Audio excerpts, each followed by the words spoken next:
चन्द्रशेखरं प्रणवमय स्वरूपिणं शिवसुतमे भवद अखिल भुवन मंगलप्रदम्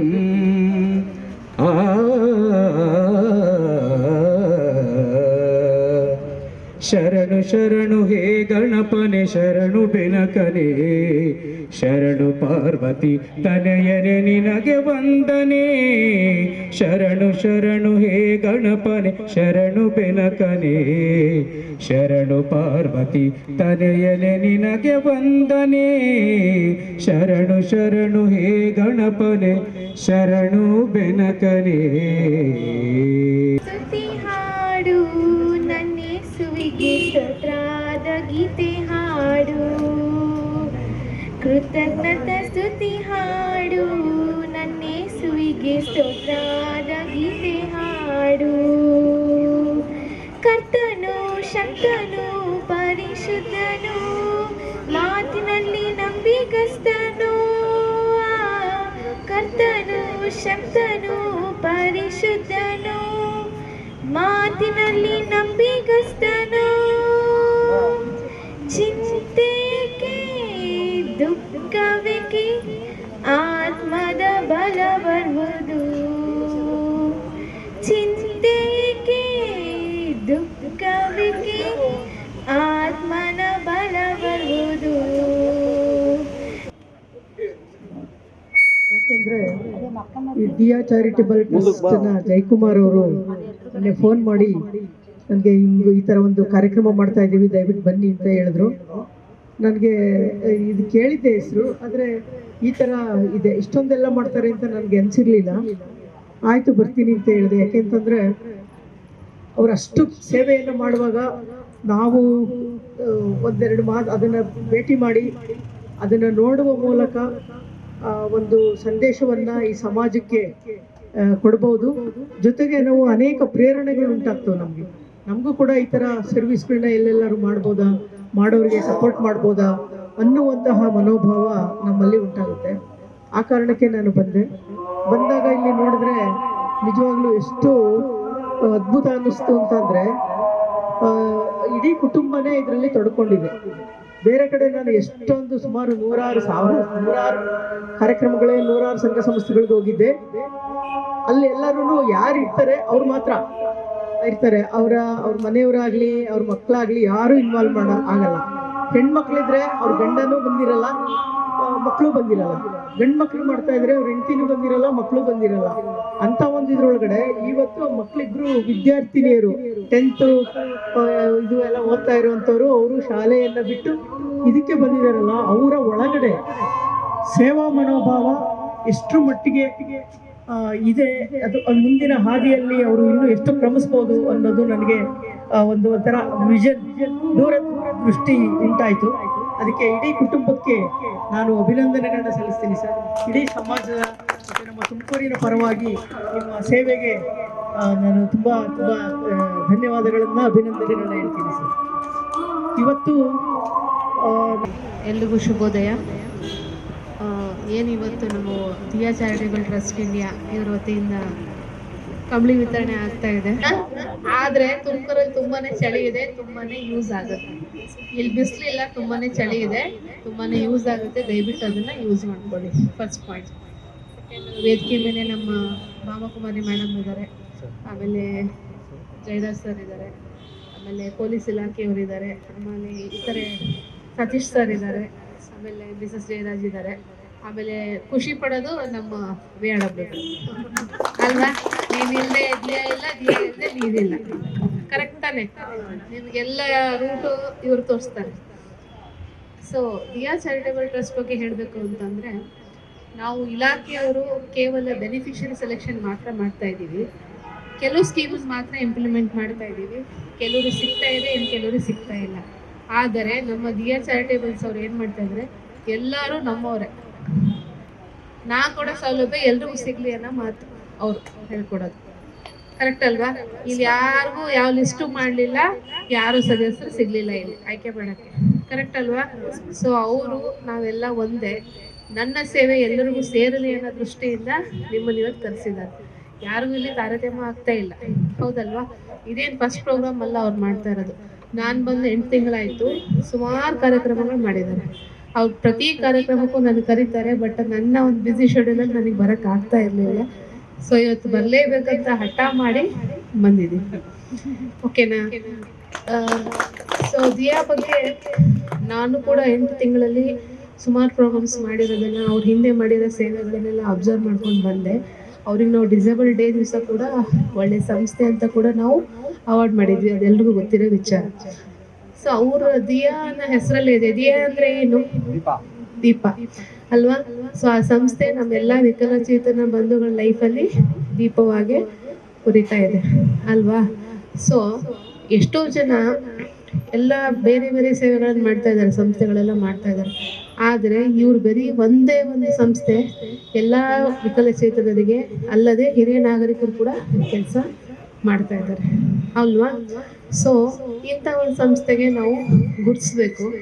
ಜೊತೆಗೆ ತಾವುಗಳು public workers ತಾವಿದ್ದೀರಾ, ತಮ್ಗಳಿಂದಲೂ ಅವ್ರ ಹೆಲ್ಪ್ ನೀವುಗಳು ತಗೋಬೇಕು. ಯಾಕಂದರೆ ನಮ್ಮ ಇಲಾಖೆ ಬರೀ ಕೆಲವರಿಗೆ ಮಾತ್ರ ಹೆಲ್ಪ್ ಮಾಡೋಕ್ಕೆ ಸಾಧ್ಯ, ಆದರೆ ಇಂಥ ಒಂದು ಸಂಸ್ಥೆಯಿಂದ ಎಲ್ಲರಿಗೂ ಕೂಡ ಹೆಲ್ಪ್ ಮಾಡೋ ಶಕ್ತಿ ಅವರಿಗೆ ದೇವ್ರು ಕೊಟ್ಟಿದ್ದಾನೆ ಅಲ್ವಾ? ಸೊ ಆ ಭಗವಂತ ಅವರಿಗೆ ಇನ್ನೂ ಜಾಸ್ತಿ ಶಕ್ತಿ ಕೊಡಲಿ, ಇನ್ನೂ ಜನಸೇವೆ ಮಾಡಲಿ ಅಂತ ತಮ್ಮೆಲ್ಲರ ಪರವಾಗಿ ಅವರಿಬ್ಬರಿಗೂ, ಹಸ್ಬೆಂಡ್ ಆ್ಯಂಡ್ ವೈಫ್ ಇಬ್ಬರಿಗೂ ವಿಶೇಷ ತಿಳಿಸೋಕ್ಕೆ ಇಷ್ಟಪಡ್ತೀನಿ.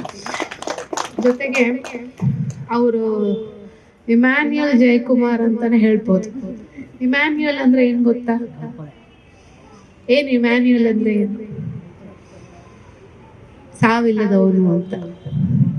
ಸೊ ಅವ್ರ ಸೇವೆಗೆ ಸಾವೇ ಇಲ್ಲ, ಕರೆಕ್ಟಾ?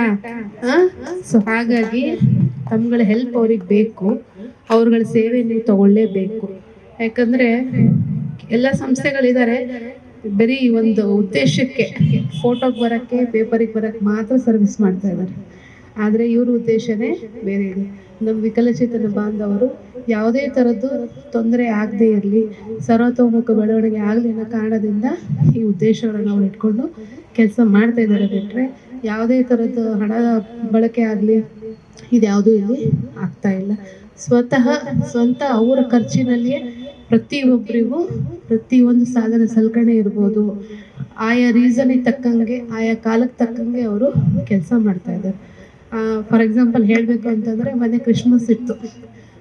ಕ್ರಿಸ್ಮಸ್ ಟೈಮಲ್ಲೂ ಕೂಡ ನಮ್ಮ 2 ಬುದ್ಧಿವಂತ ಶಾಲೆ ಮಕ್ಕಳಿಗೆ ಕರೆಸ್ಬಿಟ್ಟು ಅವರಿಗೆ ಕೇಕು, ಆಮೇಲೆ ಸಣ್ಣ ಪುಟ್ಟ ಗಿಫ್ಟ್ಗಳನ್ನೆಲ್ಲ ಕೂಡ ಕೊಟ್ಟರು. ಈ ಉದ್ದೇಶ ಏನು ಹೇಳಿ? ಹೊಸ ವರ್ಷ ಎಲ್ಲರೂ ಖುಷಿಯಿಂದ ಇರಲಿ, ಎಲ್ಲರೂ ಲೈಫಲ್ಲೂ ಹೊಸತನ ಬರಲಿ ಅನ್ನೋ ಕಾರಣಕ್ಕೆ ಅವ್ರು ಸಣ್ಣ ಪ್ರೋಗ್ರಾಮ್ ಮಾಡಿ ಬಂತು, ಪೇಪರಲ್ಲೆಲ್ಲ ಬಂತು. ತುಂಬ ಖುಷಿ ಆಯ್ತು ಅದು ವಿಚಾರ. ನಮ್ಮ ಜೊತೆ ಎಲ್ಲರೂ ಚೆನ್ನಾಗಿರಲಿ ಅನ್ನೋ ಉದ್ದೇಶ ಈ ಒಂದು ಸಂಸ್ಥೆದಾಗಿದೆ. ಜೊತೆಗೆ ಯಾವುದೇ ಥರದ್ದು ಫಂಡಿಂಗ್ ಇಲ್ಲ ಈ ಸಂಸ್ಥೆಗೆ, ಸ್ವತಃ ಅವ್ರ ಖರ್ಚಲ್ಲೇ ಅವರು ಕೆಲಸ ಮಾಡ್ಕೊಂಡು ಬರ್ತಾ ಇದ್ದಾರೆ. ಸೊ ನೀವುಗಳು ಅವ್ರಿಗೆ ಸಹಕಾರ ನೀಡಿದರೆ ಅವರಿಗೆ ಒಂದು ಆಶೀರ್ವಾದ, ನೀವುಗಳೇ ಅವರಿಗೆ ಶಕ್ತಿ ಅಲ್ವಾ? ಸೊ ಹಾಗಾಗಿ ನಾನು ಇಲಾಖೆ ಪರವಾಗಿ ಏನು ಕೇಳ್ಕೊಳ್ತೀನಿ ಅಂತಂದರೆ, ಅವರಿಗೆ ರಿಸೋರ್ಸ್ ಪರ್ಸನ್ಸೇ ನೀವು, ನಿಮ್ಮ ಮೂಲಕ ನಿಮಗೆ ಗೊತ್ತಿರ್ತಾರೆ ಯಾವ್ಯಾವ ಬೆನಿಫಿಷರಿ ಎಲ್ಲೆಲ್ಲಿದ್ದಾರೆ ಅಂತ. ಸೊ ಅವ್ರು ಏನೇ ಡಿಸ್ಟ್ರಿಬ್ಯೂಷನ್ ಕ್ಯಾಂಪ್ ಇಟ್ಕೊಳ್ಳಿ, ಏನೇ ಇಟ್ಕೊಳ್ಳಿ, ಸಂಬಂಧಪಟ್ಟ ಬೆನಿಫಿಷರಿಗಳನ್ನು ನೀವು ಕರ್ಕೊಂಡು ಬರಬೇಕು. ನೀವು ಕರ್ಕೊಂಡು ಬಂದರೆ ಮಾತ್ರ ಅವರ ಒಂದು ಸರ್ವಿಸ್ಸು ಅಲ್ಲಿ ಎಕ್ಸಿಸ್ಟ್ ಆಗುತ್ತೆ. ಹಾಗಾಗಿ ಅವ್ರು ಯಾವುದೇ ಒಂದು ಪ್ರೋಗ್ರಾಮ್, ಈಗ ಜಗದೀಶ್ ದಿಯಾ ಚಾರಿಟೇಬಲ್ ಟ್ರಸ್ಟಿನ ಒಬ್ಬ ಮೆಂಬರ್ ಆಗಿಬಿಟ್ಟಿದ್ದಾರೆ ಈಗ. ಜಗದೀಶ್ ಯಾವಾಗೂ ಹೇಳೋದು, ಮೇಡಮ್ ಈ ಥರ ದಿಯಾಗೆ ಹೋಗ್ತಾ ಇದ್ದೀನಿ, ಪ್ರೋಗ್ರಾಮ್ ಇದೆ, ಆಯಿತು ಹೋಗು. ಮೇಡಮ್ AW ಕರ್ಕೊಂಡು ಹೋಗ್ತೀನಿ, ಆಯಿತು ಹೋಗು. ಸೊ ಈ ಥರ ಜಗದೀಶ್ ಒಬ್ಬ ಮೆಂಬರ್ ದಿಯಾಗೆ. ಸೊ ದಿಯಾ ಅವರಿಗೆ ಜಗದೀಶ್ ಒಬ್ಬ ರಿಸೋರ್ಸ್ ಪರ್ಸನ್ ಹಾಗಾಗ್ಬಿಟ್ಟಿದೆ ಅಲ್ವಾ? ಸೊ ಅವ್ರು ಯಾವಾಗ ಏನು ಡಿಸ್ಟ್ರಿಬ್ಯೂಷನ್ ಇಟ್ಕೊಳ್ತಾರೆ, ದಯವಿಟ್ಟು ನೀವು ಅವರಿಗೆ ಸಹಕರಿಸಿ ಬೆನಿಫಿಷರಿನ ಕರ್ಕೊಂಡು ಬನ್ನಿ. ಯಾಕಂದರೆ ಒಬ್ಬರೇ ಎಲ್ಲ ಬೆನಿಫಿಷರಿ ಮನೆಗೆ ಹೋಗೋಕ್ಕಾಗಲ್ಲ. ಈ ಥರ ಕಾರ್ಯಕ್ರಮಗಳು ಮಾಡೋದ್ರಲ್ಲಿ ಮಾತ್ರ ಅವ್ರ ಸರ್ವಿಸು ಎಕ್ಸಿಸ್ಟ್ ಆಗುತ್ತೆ. ಹಾಗಾಗಿ ನೀವು VRW ಆದವರು, ನಾ ಇಲಾಖೆಯಿಂದ ಕೇಳ್ಕೊಳ್ಳೋದಾದರೆ ಅವರಿಗೆ ಲಿಸ್ಟನ್ನು ಕೊಡಿ, ಬೆನಿಫಿಷರಿನ ಕೊಡಿ. ಯಾಕಂದರೆ ಅವ್ರು ಎಲ್ಲ ಥರ ಡಿಸಬಿಲಿಟಿ ಕೆಲಸ ಮಾಡ್ತಾ ಇದ್ದಾರೆ. ಹಿಂದೆ ಬಂದಾಗ ಸ್ಪೈನಲ್ ಕಾರ್ಡ್ ಮೆಂಬರ್ಸ್ ಲಿಸ್ಟ್ ಬೇಕು ಅಂತ ಕೇಳಿದರು, ಅದು ಕೂಡ ಪ್ರೋಗ್ರಾಮ್ ಮಾಡಿದ್ದೀರಾ ಅಲ್ವಾ? ಸೊ ಈ ಥರ ಒಂದೊಂದು ಡಿಸಬಿಲಿಟಿ ಮೇಲೆ ಅವರು ಕಾನ್ಸಂಟ್ರೇಟ್ ಮಾಡಿ ಕೆಲಸ ಮಾಡ್ತಾ ಇರೋದ್ರಿಂದ ಆಯಾ ಡಿಸಬಿಲಿಟಿಯವರಿಗೆ ಹೆಲ್ಪ್ ಆಗಲಿ, ಓಕೆನಾ? ಸೊ ನಿಮ್ಮಗಳ ಸಪೋರ್ಟ್ ಅವರಿಗೆ ಬೇಕು. ಇನ್ನು ಸರಿಗೆ ಡಿಪಾರ್ಟ್ಮೆಂಟ್ ಪರವಾಗಿ, VRW ಪರವಾಗಿ ಬೆಸ್ಟ್ ವಿಶಸ್ ಹೇಳೋಕ್ಕೆ ಇಷ್ಟಪಡ್ತೀನಿ ಸರ್. ಇನ್ನು ನಮ್ಮ ಲಿಮಿಟ್ಸ್ಲಿರುವಂತಹ ಪೊಲೀಸ್ ಇಲಾಖೆಯ ಸಾಹೇಬರು ಸಹ ಬಂದಿದ್ದಾರೆ, ಅವ್ರಿಗೂ ನನ್ನ ಅಭಿನಂದನೆಗಳು ತಿಳಿಸ್ತೀನಿ. ಹಾಗೆ ನಮ್ಮ ಸ್ನೇಹಿತರು ಮತ್ತು ಕೋಆರ್ಡಿನೇಟ್ರು, ನನ್ನ ಎಲ್ಲ ಕಾರ್ಯಕ್ರಮದಲ್ಲೂ ಒನ್ ಆಫ್ ದಿ ಡೈರೆಕ್ಟರ್ ಆಗಿರುವಂಥ ಸತೀಶ್ ಅವರು ನಮ್ಮ ಜೊತೆಲಿದ್ದಾರೆ. ನನ್ನ ಎಲ್ಲ ಕಾರ್ಯಕ್ರಮಕ್ಕೂ ಬೆನ್ನೆಲುಬಾಗಿರುವಂತಹ ನನ್ನ ಕುಟುಂಬ, ನನ್ನ ಹೆಂಡತಿ ಮಕ್ಕಳು ಸಹ ನನ್ನ ಜೊತೆಲಿದ್ದಾರೆ. ಇದುವರೆಗೂ 18 ವರ್ಷಗಳಿಂದ ನಾನು ದಿಯಾ ಚಾರಿಟಬಲ್ ಟ್ರಸ್ಟಿಂದ ನಾನು ಸರ್ವಿಸ್ ಮಾಡ್ಕೊಂಬರ್ತಾ ಇದ್ದೀವಿ. ಯಾವುದೇ ರೀತಿಯ ಸಪೋರ್ಟ್ ಇಲ್ಲ, ಯಾವುದೇ ರೀತಿಯ ಹಣಕಾಸಿನ ವ್ಯವಸ್ಥೆ ಇಲ್ಲ. ನಾನೇನು ಸಂಪಾದನೆ ಮಾಡಿರ್ತೀನೋ ಆ ದುಡ್ಡಿಂದ ನಾವೊಂದು ಪ್ರೀ ಪ್ಲ್ಯಾನ್ ಮಾಡಿ ಇಂಥ ವಸ್ತುನ ನಾವು ಮಾಡಬೇಕು, ಇಂಥ ವಸ್ತುಗಳನ್ನ ನಾವು ವಿಕಲಚೇತನ ಬಾಂಧವಗಳಿಗೆ ಕೊಡಬೇಕು ಅಂತಿಲ್ಲ, ಅದನ್ನು ರೆಡಿ ಮಾಡ್ಕೊಳ್ತೀವಿ. ಚಳಿಗಾಲದಲ್ಲಿ ಕಂಬಳಿ ವಿತರಣೆ ಮಾಡ್ತೀವಿ. ಅದೇ ರೀತಿ ವೀಲ್ ಚೇರ್ ಡಿಸ್ಟ್ರಿಬ್ಯೂಷನ್ ಕೊಡ್ತೀವಿ. ಸ್ಪೈನಲ್ ಕಾರ್ಡ್ ಪ್ರಾಬ್ಲಮ್ ಇರುವಂತಹ ಬಂಧುಗಳಿಗೆ ಅವ್ರ ಮನೆಗಳು ಎಲ್ಲಿರುತ್ತೆ, ಅವ್ರು ಕೊಡ್ತಿರೋಂಥ ಅಡ್ರೆಸ್ ನಾವು ತಿಳ್ಕೊಂಡು ಒಂದು ನಾವು ಕಾರ್ಯಕ್ರಮ ಇಲ್ಲೇ ಕಂಡಕ್ಟ್ ಮಾಡಿ ಅವ್ರ ಹತ್ರ ಡಿಸ್ಟ್ರಿಬ್ಯೂಟ್ ಮಾಡ್ತೀವಿ. ಹಂಗಿಲ್ಲ ಅಂತ ಹೇಳಿದ್ರೆ ಅವ್ರು ಬರೋಕ್ಕೆ ಹೋಗೋಕ್ಕೆ ಕಷ್ಟ ಆಗುತ್ತೆ ಅಂದರೆ ಅವ್ರ ಜಾಗಕ್ಕೆ ಕಳಿಸ್ಕೊಡ್ತೀವಿ. ನಾವೆಲ್ಲ ಮಾಡೋಂಥ ಟೀಮ್ಗೆ ಈ women and child welfare office ಏನಿದೆ, ಶಿಲ್ಪಾ ಮೇಡಮ್ ಅವ್ರ ಆಫೀಸು, ಅಲ್ಲಿ ಬರುವಂತಹ ಟೀಮ್ ವರ್ಕ್ಸ್ ಏನಿದೆ, ನಮ್ಮ ಜಗದೀಶ್ ಸರ್ ಆಗಲಿ ಅವರ ಟೀಮ್ ಇದೆ, ಆಮೇಲೆ ಶಿಲ್ಪಾ ಮೇಡಮ್ ಅವರಾಗಲಿ, ಇಂಥ ಕಾರ್ಯಕ್ರಮ ಅಂದಾಗ ನಮ್ಗೆ ಒಂದು ಲಿಸ್ಟ್ ಬೇಕಾಗ್ತದೆ. ನಾವು ಒಂದು ಕಡೆ ಹುಡುಕ್ತಿರ್ತೀವಿ, ಇವರು ಒಂದು ಲಿಸ್ಟ್ ಕೊಡ್ತಾರೆ. ಕಡು ಬಡವರು ಏನು ವ್ಯವಸ್ಥೆ ಇಲ್ದಿರೋಂಥ ವ್ಯಕ್ತಿಗಳದ್ದು ಲಿಸ್ಟ್ ಬೇಕು ಅಂತ ಹೇಳಿದಾಗ ಇವರು ಸಹ ಸ್ವಲ್ಪ ಜನ ಲಿಸ್ಟ್ ಕೊಡ್ತಾರೆ. ನಮ್ಮ ಹತ್ರ ಸ್ವಲ್ಪ ಲಿಸ್ಟ್ ಇರುತ್ತೆ. ನಾವು ಅದನ್ನು ಸ್ಪಾಟ್ ಇನ್ಸ್ಪೆಕ್ಷನ್ ಮಾಡಿ ನಿಜವಾಗ್ಲೂ ಅವ್ರಿಗೆ ಅವಶ್ಯಕತೆ ಅಂತ ನೋಡಿ ಅವತ್ತು ದಿವಸ ನಾವು ಕಾರ್ಯಕ್ರಮವನ್ನು ಕರೆಸ್ಬಿಟ್ಟು ಅವ್ರಿಗೇನು ಸ್ವಲ್ಪ ಸಂಬಂಧಪಟ್ಟಂಥ ವಸ್ತುಗಳನ್ನ ನಾವು ಅವ್ರಿಗೆ ತಲುಪಿಸ್ತಾ ಇದ್ದೀವಿ. ಅದೇ ರೀತಿ ನಮಗೆ ದಿಯಾ ಚಾರಿಟಬಲ್ ಟ್ರಸ್ಟಿಂದ ಆ್ಯಂಬುಲೆನ್ಸ್ ಸಹ ಸರ್ವಿಸ್ ಇದೆ. ಈ ಆ್ಯಂಬುಲೆನ್ಸ್ ಸರ್ವಿಸ್ನಲ್ಲಿ ಕಡು ಬಡವರು ಅವರಿಗೆ ದಫನ್ ಮಾಡೋಕ್ಕೂ ಸೌಕರ್ಯ ಇಲ್ಲದಂತಹ ಕುಟುಂಬಗಳು ಯಾರಿದೆ ಭಾಳ ಜನ ಇದ್ದಾರೆ. ನಾನು ಮಿಡಲ್ ಕ್ಲಾಸ್ ಹುಡುಗ, ನಾನು ನಮಗೇನು ಸಂಪಾದನೆ ಬರುತ್ತೋ ಅದರಲ್ಲಿ ಒಂದಿಷ್ಟು ಅಮೌಂಟ್ ಎತ್ತಿಟ್ಟಿರ್ತೀನಿ. ಅದಕ್ಕೆ ಭಾಳ ಸಪೋರ್ಟ್ ನನ್ನ ಹೆಂಡತಿ ಮಕ್ಕಳು. ಇನ್ನು ನೆಕ್ಸ್ಟ್ ಈ ಥರ ಕಾರ್ಯಕ್ರಮ ಮಾಡ್ತಿದ್ದೀವಿ ಅಂತ ಹೇಳಿದ್ರೆ ಅವರು ನನಗೆ ಮುಜುಗರ ಮಾಡಿಸೋದಿಲ್ಲ. ಆಯ್ತು ರೀ, ನೀವು ಮಾಡಿರಿ, ಇಂಥ ಕಾರ್ಯಕ್ರಮಕ್ಕೆ ನಾವು ನೆಕ್ಸ್ಟ್ ಮಾಡೋಣ, ವೀಲ್ ಚೇರ್ಗೆ ಇಷ್ಟೊಂದು ಮಾಡೋಣ, ಆ್ಯಂಬುಲೆನ್ಸ್ಗೆ ಇಷ್ಟು ಡೆಡಿಕೇಟ್ ಮಾಡೋಣ ಅಂತೇಳಿ ಪುಟಾಣಿಗೆ ನಾವೆಲ್ಲ ವಸ್ತುಗಳನ್ನ ಎತ್ತಿಟ್ಕೊಂಡು 3 ತಿಂಗಳಿಗೊಂದ್ಸರಿ 4 ತಿಂಗಳಿಗೊಂದ್ಸರಿ ನಾವು ಕಾರ್ಯಕ್ರಮಗಳನ್ನ ಕಂಡಕ್ಟ್ ಮಾಡ್ಕೊಂಡು ಬರ್ತಿದ್ದೀವಿ. ಈ ಆ್ಯಂಬುಲೆನ್ಸ್ನಲ್ಲಿ ಯಾರಿಗೆ ದಫನ್ ಮಾಡೋಕ್ಕೂ ಸೌಕರ್ಯ ಇದ್ದಿರೋಂಥ ಕುಟುಂಬಗಳು ಭಾಳ ಇದೆ. ದುಡ್ಡಿರೋರು ಮಾಡ್ಕೊತಾರೆ, ದುಡ್ಡು ಇಲ್ಲದೆ ಮಿಡಲ್ ಕ್ಲಾಸ್ಗಿಂತ ಕೆಳಗಡೆ ಮಟ್ಟದಲ್ಲಿರೋರು, ನಾನು ಸಹ ಭಾಳ ಕೆಳಮಟ್ಟದಿಂದ ಮೇಲೆ ಬಂದಿರೋಂಥ ಹುಡುಗ. ನಮ್ಮ ಫ್ರೆಂಡ್ಶಿಪ್ ಸರ್ಕಲ್ಸ್ ಏನಿದೆ, ನಮ್ಮ ಆಟೋ ಡ್ರೈವರ್ಸ್, ನಮ್ಮ ಅಣ್ಣ ತಮ್ಮರು ಯಾರಿದ್ದಾರೆ, ಯಾರಾದರೂ ಒಬ್ಬರು ವಿಚಾರ ಹೇಳ್ತಾರೆ, ಅಣ್ಣ ಅವ್ರು ಕಡು ಬಡವರು ಇದ್ದಾರೆ ಅಣ್ಣ, ಅವ್ರಿಗೆ ದಫನ್ ಮಾಡೋಕ್ಕೂ ಸೌಕರ್ಯ ಇಲ್ಲ ಕಾರಣ ಹಂಗೆ ಅಂತ ಹೇಳಿದಾಗ ನಾವು ಒಂದು ಸ್ಪಾಟ್ ಇನ್ಸ್ಪೆಕ್ಷನ್ ಮಾಡಿ ಅಲ್ಲಿಗೆ ಸಂಬಂಧಪಟ್ಟ ನನ್ನ ಲಿಮಿಟ್ಸ್ನಲ್ಲಿ ಟೌನ್ ಲಿಮಿಟ್ಸ್ ಇತ್ತು ಅಂತ ಹೇಳಿದ್ರೆ ಮಣ್ಣಿನ ಖರ್ಚು ಆಗಲಿ, ಆಮೇಲೆ ಆ್ಯಂಬುಲೆನ್ಸ್ ಖರ್ಚಾಗಲಿ, ಅದೇನಿದೆ ನಾವು ದಿಯಾ ಚಾರಿಟಬಲ್ ಟ್ರಸ್ಟಿಂದ ನಾವೇ ವಹಿಸ್ಕೊತೀವಿ. ಇಲ್ಲಿ ಮಾಡ್ಕೊಂಡು ಯಾವುದೇ ಧರ್ಮ ಇರಲಿ, ಯಾವುದೇ ಜಾತಿ ಇರಲಿ, ಆ ಜಾತಿಗೆ ಸಂಬಂಧಪಟ್ಟಂತೆ ಮುಸಲ್ಮಾನ ಬಾಂಧವರಿಗಾಗಲಿ, ಕ್ರಿಶ್ಚಿಯನ್ ಬಾಂಧವರಿಗಾಗಲಿ, ಹಿಂದೂ ಬಾಂಧವರಿಗಾಗಲಿ ಯಾವ ಲೆಕ್ಕಾಚಾರಕ್ಕೆ ಬರುತ್ತೋ ಆ ಲೆಕ್ಕಾಚಾರದಲ್ಲಿ ನಾವು ಅಂತ್ಯಕ್ರಿಯೆ ಮಾಡಿಕೊಂಡು ಇವತ್ತಿನವರೆಗೂ ಮಾಡ್ಕೊಂಡು ಬಂದಿದ್ದೀವಿ. ನನ್ನ ಪ್ರತಿ ಬಾರಿಯೂ ನಾನು ಹೇಳೋಂಥ ವಿಚಾರ ಜನಗಳಿಗೆ ಬೇಜಾರಾಗ್ಬೋದೇನೋ ನಾನು ಹೇಳೋದದು, ಪ್ರತಿ ಸರಿ ನಾನು ಹೇಳ್ತಾ ಇರ್ತೀನಿ. ಏನಂತ ಹೇಳಿದ್ರೆ ನನ್ನ ಗುರಿ ಒಂದು 500 ಮಕ್ಕಳಿಗೆ ಎಜುಕೇಷನ್ ಜೊತೆಗೆ ಊಟದ ವ್ಯವಸ್ಥೆ ಕೊಡಬೇಕು ನನ್ನ ಉದ್ದೇಶ. ಹ್ಯಾಂಡಿಕ್ಯಾಪ್ಟ್ ಮಕ್ಕಳಿರಲಿ, ವಿಕಲಚೇತನ ಮಕ್ಕಳಿರಲಿ, ನನ್ನ ಗುರಿ ಒಂದು 500 ಮಕ್ಕಳಿಗೆ ಹೊಟ್ಟೆ ತುಂಬ ಊಟ, ಒಳ್ಳೆ ನಿದ್ದೆ, ಎಜುಕೇಷನ್ ಮಸ್ಟು. ಈಗ 500 ಮಕ್ಕಳು ನಾನು ಓದಿಸ್ಬೇಕು ಅಂತ ಹೇಳಿದ್ರೆ ಎಷ್ಟು ಖರ್ಚು ಆಗ್ತೈತೆ? 500 ಮಕ್ಕಳಿಗೆ ಅಕಾಮಿಡೇಷನ್ ಮಾಡೋದು ವ್ಯವಸ್ಥೆ ಏನಾಗುತ್ತೆ, ಪುಸ್ತಕಗಳ ಖರ್ಚು ಏನಾಗ್ತೈತೆ, ಆಟ ಆಡೋಕ್ಕೆ ಜಾಗ ವ್ಯವಸ್ಥೆ ಬೇಕು, ಒಂದು ಹಾಸ್ಟೆಲ್ ಥರ ಮಾಡಬೇಕು, 3 ಹೊತ್ತು ಊಟ ಇರಬೇಕು. ಈ ಮನೆ ಫಂಕ್ಷನಲ್ಲೇ ಒಂದು 50-100 ಜನ ಇರುವಂಥ ಫಂಕ್ಷನ್ ನಾನು ಒಂದು ದಿವಸ ಮಾಡಬೇಕು ಅಂತ ಹೇಳಿದ್ರೆ ಸುಸ್ತಾಗ್ಬಿಡ್ತೀವಿ. 2ನೇ ದಿವಸ 3ನೇ ದಿವಸ ನಾವು ಅಟೆಂಡ್ ಮಾಡೋಕ್ಕಾಗಲ್ಲ. ಎಲ್ಲರಿಗೂ ಹಾಲು ಬೇಕು, ಎಲ್ಲರಿಗೂ ಕಾಫಿ ಬೇಕು, ಟೀ ಬೇಕು, ತಿಂಡಿ ಬೇಕು, ಕರೆಕ್ಟ್ ಟೈಮ್ಗೆ ಊಟ ಬೇಕು. ಅದೇ ಥರ ಮಕ್ಕಳು ನಾವಿಲ್ಲಿ ಇದ್ದೀವಿ ಅಂತ ನಂಬಿಕೊಂಡು ಮಕ್ಕಳು ಇರ್ತಾರೆ. ಅವಾಗ ನಾವು ಇವತ್ತೊಂದು ದಿವಸ ಇವತ್ತಿಗೆ ನೀವು ಅಡ್ಜಸ್ಟ್ ಮಾಡ್ಕೊಂಡಿರು ಅಂತ ನಾವು ಹೇಳೋಕ್ಕಾಗಲ್ಲ. ಎಲ್ಲ ಮಕ್ಕಳಿಗೂ ಹೊಟ್ಟೆ ತುಂಬ, ನನ್ನ ಮಕ್ಕಳಿಗಿಂತ ಹೆಚ್ಚಿನಾಗಿ 1 ತುತ್ತು ಹೆಚ್ಚು ತುಪ್ಪದ ಊಟನೇ ತಿನ್ನಿಸ್ಬೇಕು ಅಂತ ನನಗಾಸೆ. ದೇವರಲ್ಲಿ ನಾನು ಬೇಡ್ಕೊಳ್ಳೋಂಥ ವಿಚಾರ ಅದೇನೆ. ದೇವರೆಲ್ಲರಿಗೂ 2 ವಿಚಾರ ಕೊಟ್ಟಿರ್ತಾರಂತೆ. ದಯವಿಟ್ಟು ಎಲ್ಲ ವಿಚಾರ ಕೇಳಿ. ಎಲ್ಲ ಧರ್ಮ ಇರಲಿ, ಯಾವ ಜಾತಿ ಇರಲಿ, ದೇವರು ಎಲ್ಲರಿಗೂ ಎರಡು ವಿಚಾರ ಕೊಟ್ಟಿರ್ತಾರೆ. ಏನಿರ್ಬೋದು? ಏನಾದ್ರು ಗೆಸ್ಸಿಂಗ್ ಇದೆಯಾ? ಏನು ಕೊಟ್ಟಿರ್ತಾರೆ ದೇವರು? ಎರಡು ವಿಚಾರ ಕೊಟ್ಟಿರ್ತಾರೆ. ಏನಂತ ಹೇಳಿದ್ರೆ, ದೇವರು ಎರಡು ವಿಚಾರ ಕೊಟ್ಟಿರೋದು, ಎರಡು ಕೈಗಳು, ನಮ್ಮ ಎರಡು ಕೈಗಳು ಕೊಟ್ಟಿರ್ತಾರೆ ದೇವರು. ಆ ಎರಡು ಕೈಗಳು ನಾವು ಏನು ಬೇಕಾದ್ರೂ ಮಾಡ್ಬೋದು, ಒಳ್ಳೇದು ಮಾಡ್ಬೋದು, ಕೆಟ್ಟದ್ದು ಮಾಡ್ಬೋದು, ಏನು ಬೇಕಾದ್ರೂ ಮಾಡ್ಬೋದು. ಆದರೆ ಅಂತರಂಗದಿಂದ ಯೋಚನೆ ಮಾಡಿ ಒಬ್ಬೊಬ್ಬ ವ್ಯಕ್ತಿನೂ ಆ ಎರಡು ಕೈಗಳನ್ನ ಕೊಡುವಂಥ ಕೈಗಳಾಗಿರ್ಬೇಕು. ನಮ್ಗೆ ಕೊಡಬೇಕು ಅಂತಲ್ಲ, ಅವ್ರು ನಿಮ್ಮ ಮನೆ ಪಕ್ಕಗಳಲ್ಲೇನೆ, ನಿಮ್ಮ ಮನೆ ಪಕ್ಕದಲ್ಲೇನೆ, ನಿಮ್ಮ ಸ್ಕೂಲ್ ಪಕ್ಕದಲ್ಲೇನೋ, ನೀವು ಕೆಲಸ ಮಾಡೋ ಜಾಗದಲ್ಲೇನೋ ಯಾರು ಕಷ್ಟದಲ್ಲಿರ್ತಾರೆ ಅಂಥವ್ರಿಗೆ ಎಜುಕೇಷನ್ ಸಂಬಂಧಪಟ್ಟದ್ದು, ಊಟದ ವ್ಯವಸ್ಥೆನೋ, ಅವತ್ತಿನ ದಿವಸ ಅವನ ಹತ್ರ ಏನಿಲ್ವೋ ಅಟ್ಲೀಸ್ಟ್ ಒಂದು ಹೊತ್ತಿಗೆ, ಎರಡು ಹೊತ್ತಿಗೆ ಅದು ನೀವು ನಿಮ್ಮ ಕಷ್ಟದಲ್ಲೂ ಒಂದು ತುತ್ತು ಊಟ ಕೊಡುವಂಥ ವ್ಯವಸ್ಥೆ ನೀವು ಕೊಡ್ಬೋದು. ಅಟ್ಲೀಸ್ಟ್ ಒಂದು ಕಂಬಳಿ ಆದರೂ ಕೊಡ್ಬೋದು, ಅವನು ಒಂದು ಕನ್ನಡಿ ಕೊಡುವಂಥ ವ್ಯವಸ್ಥೆ ಆಗಿರ್ಬೋದು.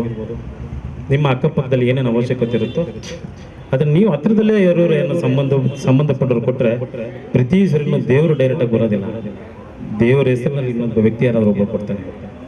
ಅದನ್ನು ನೀವು ಮನಸ್ಸಲ್ಲಿ ಇಟ್ಕೊಂಡು ನೀವೆಲ್ಲರೂ ಬಂದಿರೋಂಥ ಎಲ್ಲ ನಮ್ಮ ಬಂಧುಗಳು ಇದೊಂದು ವಿಚಾರನೆ ತಿಳ್ಕೊಳ್ಳಿ. ಎಲ್ಲರಿಗೂ ದಾನ ಧರ್ಮ ಮಾಡುವಂಥದ್ದು ಮನೋಭಾವನೆ ಬರಲಿ. ದೊಡ್ಡ ಮಟ್ಟಿಗಿಲ್ಲ ಅಂದ್ರೆ ಚಿಕ್ಕ ಮಟ್ಟಕ್ಕೆ ಇರಬೇಕು. ಅದು ಸುಖನೇ ಬೇರೆ, ಅದು ಸಂತೋಷನೇ ಬೇರೆ. ಒಬ್ಬೊಬ್ರಿಗೊಂದೊಂಥರ ಕಿಕ್ಕು. ನಮಗೆ ಸಮಾಜ ಸೇವೆ ಮಾಡಬೇಕು ಅನ್ನೋದು ಹುಚ್ಚು. ಸಂಪಾದನೆ ಮಾಡಬೇಕು, ಸರ್ವಿಸ್ ಮಾಡಬೇಕು. ಇದುವರೆಗೂ ಎಷ್ಟೋ ದಿವಸಗಳಿಂದ ನಾನು ಪ್ರತಿ ಸರಿನೂ ನಾನು ಸಂಪಾದನೆ ಮಾಡಿ ದುಡ್ಡಿಟ್ಟಾಗ ಕಣ್ಣಲ್ಲಿ ನೀರು ಬಂದಿರೋ ದಿನಗಳಿಲ್ಲ. ದೇವರೇ, ನನಗೆ ನನ್ನ ಗುರಿ ತಲುಪಿಸೋಕ್ಕಾಗಲಿಲ್ಲ. ನನ್ನ ಗುರಿಗೆ ಇನ್ನೂ ಭಾಳ ದೂರ ಇದ್ದೀನಿ. ಆದ್ರೂ ಗುರಿ ಒಂದು 500 ಮಕ್ಕಳಿಗೆ ನಾನು ಎಜುಕೇಷನ್ ಕೊಡಿಸ್ಬೇಕು, ಓದಿಸ್ಬೇಕು, 1 ಎಕರೆ ಜಾಗ ಬೇಕು ಅಂತ ಹೇಳಿದ್ರೆ ಲಕ್ಷಾಂತರ ರೂಪಾಯಿ ದುಡ್ಡು, ಕೋಟಿಗಟ್ಟಲೆ ದುಡ್ಡು ಇಲ್ಲ ಅಂದ್ರೂ ಪರವಾಗಿಲ್ಲ. ಸಣ್ಣ ಪುಟ್ಟ ಸರ್ವಿಸ್ ಮಾತ್ರ ಮಾಡ್ಕೊಂಡು ಹೋಗ್ತಾ ಇರೋಣ. ಅದೇ ದಾರಿಯಲ್ಲಿ ಹೋಗ್ತಾ ಇದ್ರೆ ಒಂದಲ್ಲ ಒಂದು ದಿವಸ ದೇವರಾದ್ರೂ ನಮ್ಮನ್ನು ನೋಡ್ತಾರೆ. ಖಂಡಿತ ನೀವು ಒಬ್ಬ ಕಷ್ಟಪಡ್ತಿದ್ದಾನೆ, ಕಷ್ಟಪಡೋರಿಗೆ ಯಾರಿದ್ರು ಸಪೋರ್ಟ್ ಮಾಡಿರ್ತಾರೆ. ನಾವು ಕಷ್ಟಪಡ್ತೀವಿ, ವರ್ಷಾನುಗಟ್ಟಲೆ ಸರ್ವಿಸ್ ಮಾಡ್ಕೊಂಡು ಬರ್ತಿದ್ವಿ. ಇವನು ಗುರಿ ಏನು? ಜನ ಕಷ್ಟದಲ್ಲಿರೋರಿಗೆ ಊಟದ ವ್ಯವಸ್ಥೆ, ಎಜುಕೇಷನ್ನು, ಇದರಿಂದನೇ ಹೋಗ್ತೇನೆ. ದೇವರಾದರೂ ಆಶೀರ್ವಾದ ಮಾಡ್ತಾರೆ, ಜನಗಳು ಮಾಡ್ತಾರೆ. ನಂಬಿಕೆಯಲ್ಲಿ ಇದುವರೆಗೂ ನಾನು ಹೋಗಿ ಬರ್ತಾ ಇದ್ದೀನಿ. ಎಲ್ಲ ಸರ್ವಿಸ್ಗಳಲ್ಲೂ ಇದುವರೆಗೂ ನಾವು ಮಾಡ್ಕೊಂಬಂದಿರೋ ಸರ್ವಿಸ್ಗಳಲ್ಲೂ ನಮ್ಮ ಜಗದೀಶ್ ಅವರ ಟೀಮು, ಶಿಲ್ಪಾ ಮೇಡಮ್ ಅವರ ಟೀಮು, ಅದೇ ರೀತಿ ನಮ್ಮ ನೂರುನಿಸಾ ಮೇಡಮ್, ಜಡ್ಜ್ ಮೇಡಮು ಸಹ ನಮ್ಮೆಲ್ಲ ಕಾರ್ಯಕ್ರಮಗಳಲ್ಲೂ ಬಂದು ಕಾಯ್ದು ನಮ್ಮ ಜೊತೆಗಿದ್ದು ಕೊನೆ ತನಕ ಕಾರ್ಯಕ್ರಮಗಳು ಮಾಡ್ಕೊಂಡು ಬಂದಿದ್ದಾರೆ. ಎಲ್ಲರಿಗೂ ನಾನು ಚಿರಋಣಿಯಾಗಿರ್ತೀನಿ. ಮೇಡಮ್ ಅವರು ಸಹ ಬಂದಿದ್ದು ನನಗೆ ಸಂತೋಷ.